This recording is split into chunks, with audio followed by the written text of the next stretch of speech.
Welcome to this explainer.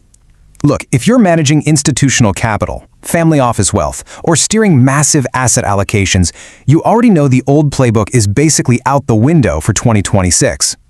This year presents a genuinely fascinating collision. Massive, structural technological innovation is crashing right into heavy, cyclical economic realities.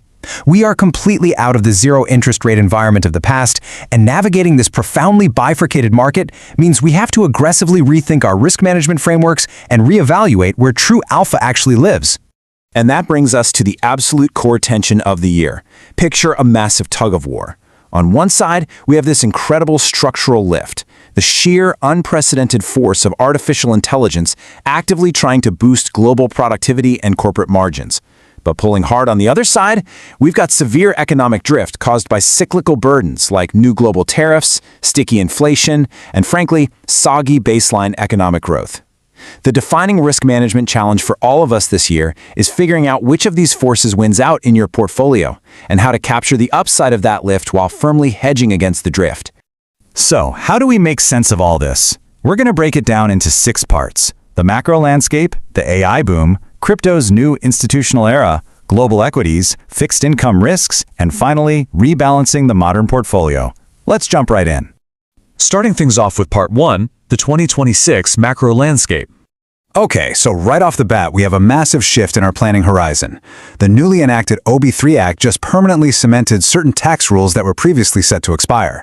We are now looking at a permanent 37% top tax rate, a huge $15 million estate exemption, and a permanent 20% qualified business income deduction.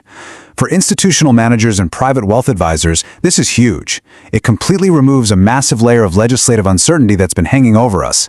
It really opens up long-term strategic wealth transfer opportunities, meaning capital can now be deployed with much higher conviction over multi-decade timeframes. But, and this is a critical but, beneath those high-level institutional wins, we're looking at a deeply K-shaped economy.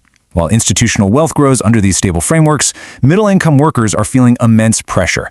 Survey data shows retirement confidence has plummeted to just 64%, totally driven by persistent worries over sticky inflation, rising consumer debt, and astronomical housing costs. From an allocation perspective, this divergence means we have to heavily scrutinize the consumer discretionary sector. Luxury brands still have incredible pricing power, but middle-market retailers are facing serious margin compression. Moving right along to Section 2, the AI investment boom.